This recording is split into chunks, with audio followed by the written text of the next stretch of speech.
He could decide this is the last outing ever with people and I'm out of here. One of those wild hawks could chase him off. I mean, whatever. There's a lot of stuff that can happen.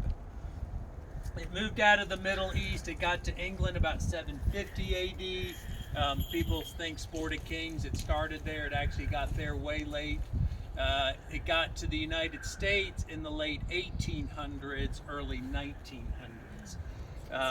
And there's just conflicting evidence about exactly when it got here. We're not sure the Vanderbilts ever did it. There's probably a good chance that they did. He hunted and fished a ton. And back in the early 1900s, when this may have gotten here, they had a big house in New York City. A lot of the new fads and activities were coming in and out of New York. People with money were doing it. They had a little bit of cash from what I understand. So there's a good chance that they probably had participated at some point in falconry. We've got about 4,000 falconers in the U.S. It is highly regulated. So I did not just buy him online yesterday and show up with the falcon. I've got 10 years into this. I've got a North Carolina falconer's license, which allows me to trap wild birds as long as I follow the regulations. I can use them to hunt and do all that.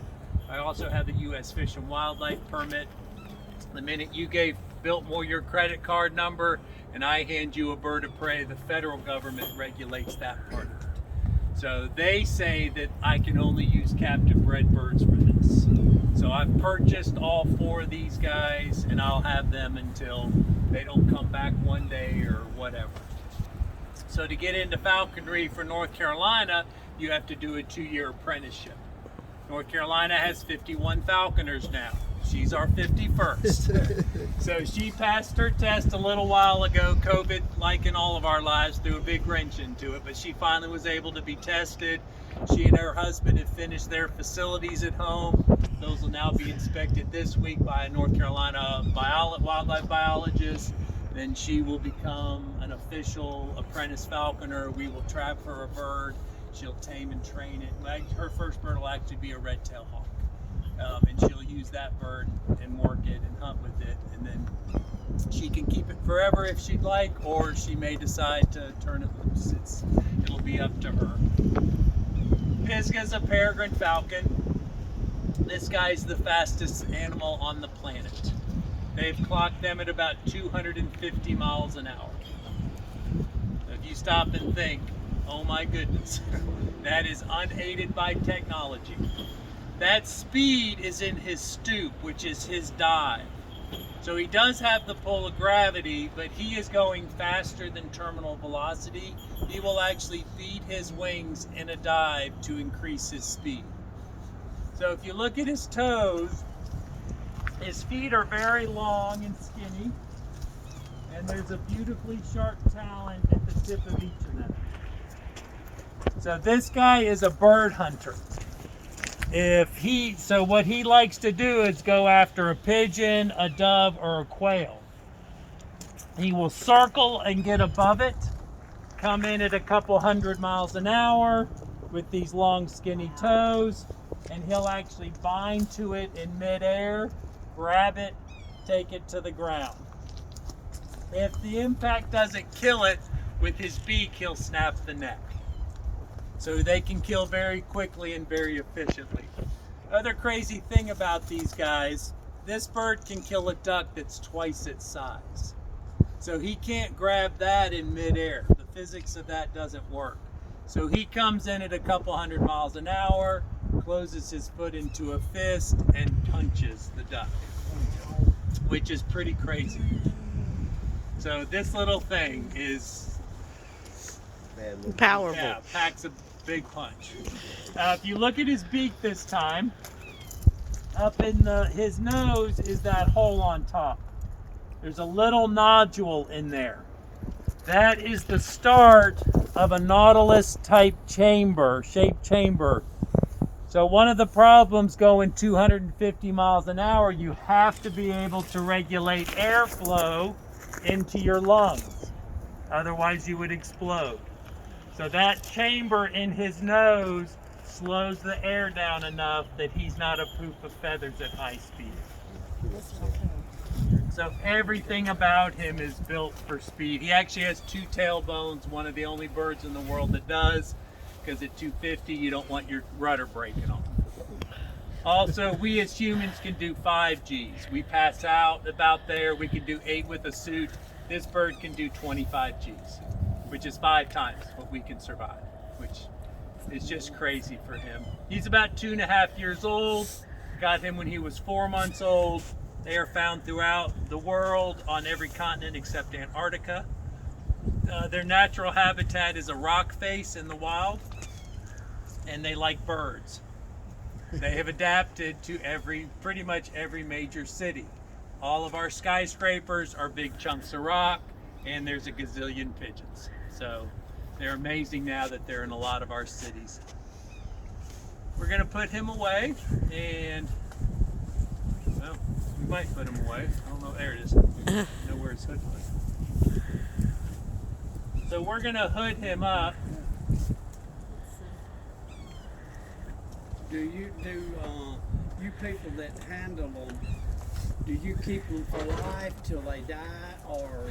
I will on these captive bred birds. If you wanted to let one set free, how do you keep them from coming back?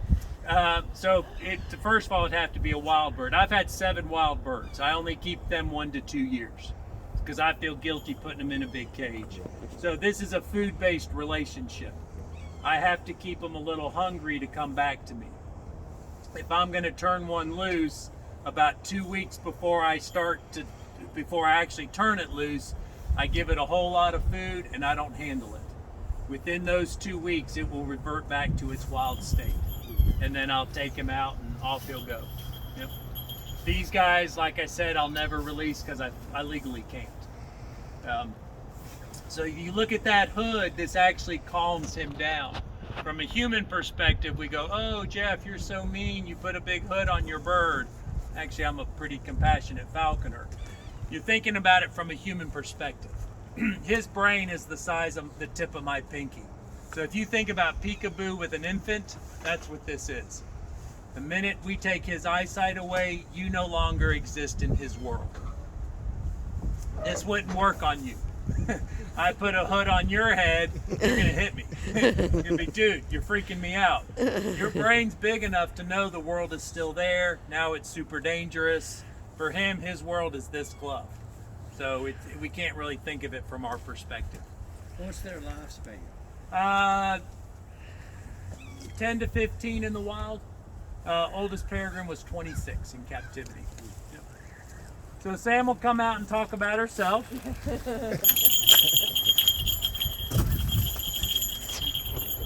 Ready? So this fella is Sam Adams. He's a Harris's hawk. Poppy in this enclosure is also a Harris's hawk. You won't find these guys around here. These guys are native to the Southwest. Texas, Arizona, New Mexico, out that way. Our red-shouldered hawk is similar in size, but different coloration. So Sam has absolutely incredible eyesight. We met you guys at the inn. If there's a mouse beyond the inn, he can see it from here. He's seeing a mouse about 3 football fields away. He can also see in ultraviolet. You think, well, what does that matter? Rodent urine glows in ultraviolet. So maybe he doesn't currently see that mouse, but he can see where it has been, and he can track it through the field. Crazy, yep. He's got a big hooked beak. It's used for ripping meat apart. So there's no vegetarians in their world. They don't fit into the Asheville food scene at all. They're going after mice, rabbit, squirrel. So Jeff told you guys Pisgah kills with that incredible speed. This guy kills with incredible strength. So when I bring him around, have a look at his feet. They're a lot more intimidating than Pisgah's. Hardier toes, longer talons, especially that big talon on the back there. So he's going to come in 40, 45 miles an hour is his top speed, and he's grabbing with those feet. And he's hoping to puncture the heart or the lungs of whatever he's going after. So Pisgah can snap the neck and get it over with pretty quick. These guys, the death is not so quick. So in pre-COVID days, we'd come down to the lobby, meet you guys, we could all shake hands with each other. Remember those days? Yeah. Our grip strength is about 20 to 30 psi. This guy with that skinny little leg can do 200 to 400 psi. So he is 10 times stronger than any of us. That's why we wear a leather glove.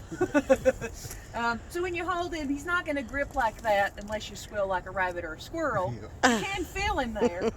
If you move quickly, you feel he kind of clamps down a little bit just to keep his balance.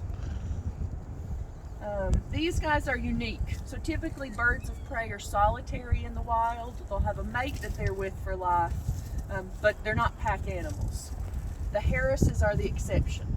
If you're doing a road trip out west, you see 10 of these guys living in a group. They have learned collectively they can take larger prey. So they're sat on the cactus, a rabbit runs past. If they all start squawking to communicate, that rabbit's going to hear and take cover. So we think they've adapted that white band on the bottom of their tail for communication. So they'll do tail shakes. You take the right side, I'll take the left side, and they will flush prey for each other, which is pretty incredible. Our guys are both male. If we had a female here, she's identical in color, but about a third larger. Sam is 12 and a half.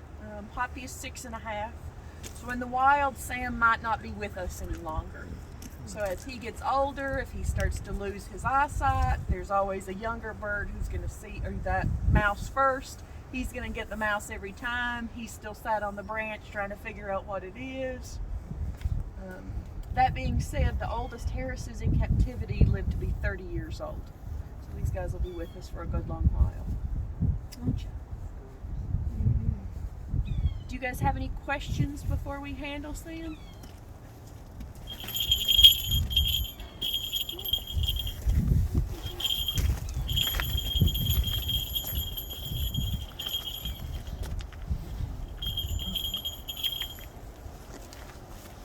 All right. The glory of what Sam and I do, we are human trees that clean up hawk poop.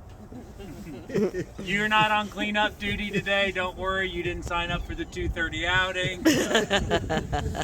But you got to be a tree for my boys. And I apologize for lefties. Once again, the world is against you. I am a right-handed falconer. So my birds always sit on my left so I can have my dominant hand available to do hoods and leashes and COVID masks. Everything we do is one-handed. So your left arm is your tree branch for my bird. The top of that branch for his perch is your thumb and index finger right here. So if you notice, my index finger is extended, thumb is up against it. I'm not pinching any toes in here. He's actually straddling that with his feet. So that's what he's comfortable with, and that's what he's used to. The jesses, which are the leather straps, they are going to come through the palm of your glove. I am then going to wrap the leash a couple of times around the bottom 3 fingers. You'll close those fingers and make a fist. So now you've got my bird. Don't let go of my hawk.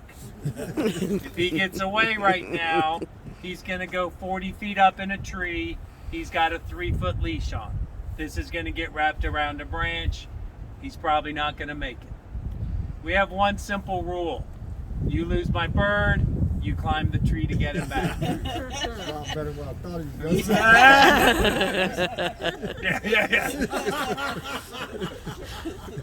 to say. But if you notice, when I came up to take him from Sam, he tried to fly off. She kept her hand closed, he pops right back up on your branch. So I've had this bird for 6 years. I get to love on him, snuggle with him. I bought him plenty of beers. You don't get to love on my boy. He doesn't know you yet. So if you get him close, he's probably going to scream in your ear and it's going to be danger stranger. So I'm going to ask that you hold him right about there. This is what he's comfortable with. Also keep your hand higher than your elbow. He will go to the highest point. If you drop your hand, he'll end up on your shoulder. You're going to be a pirate, not a falconer. It's probably going to hurt. You don't hold him way above your head, just at a slight angle. He'll sit here quite contentedly.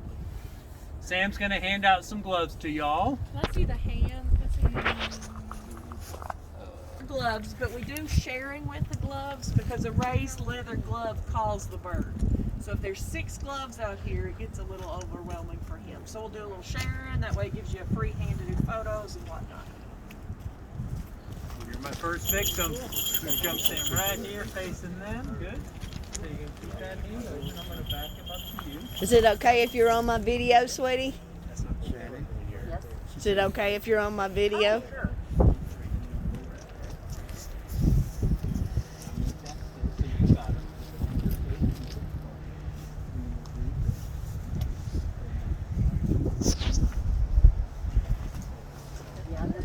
And not petting. Yeah, don't pet him. Put that hand in your pocket. That way you won't.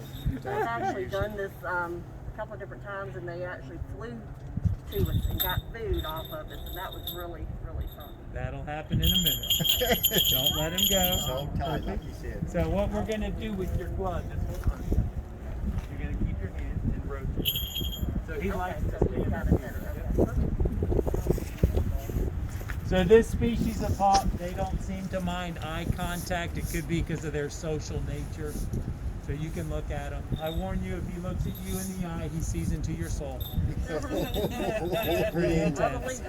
Oh yeah. He's checking. Their days, yeah. He's good. Their Trust me. feathers, just noticed how, I mean, did their feathers, does it change seasonally on just unbelievable? Yeah. So at their first year, it's a more mottled chest and a more mottled wings and tail. But then when they finally get that first year plumage in from their first molt, they're pretty much like Those this. things, they have a lot more than the others. Yeah. Absolutely. So as I take him from you, he may flap his wings. You're simply going to hold on. I'll secure him, and then at that point, you'll open your hand. So hold tight. Perfect. It's like, when do you ever hold a hawk unless Yeah, you've you done it don't. before? You don't do that. Yeah. We see them that as far away as we saw the red tail and the Coopers. You know, we're lucky to be that close. Yeah. Don't you think I don't know the dynamics of this group? He called that one right. I did.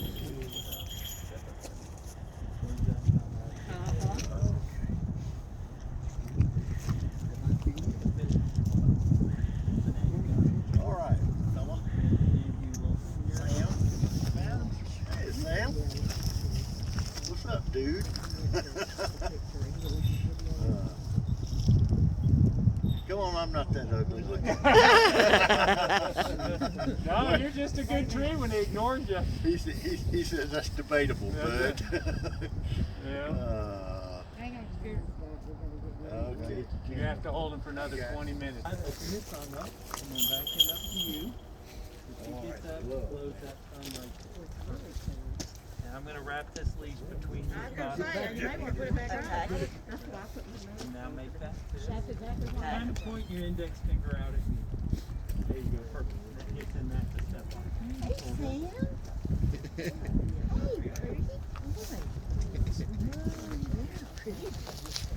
So were you guys here for Christmas or did you travel? Look over here at me. So was that not the prettiest white Christmas? You guys. Oh yeah, yeah. We were hunkered down that evening. We tried to go Christmas a little bit to see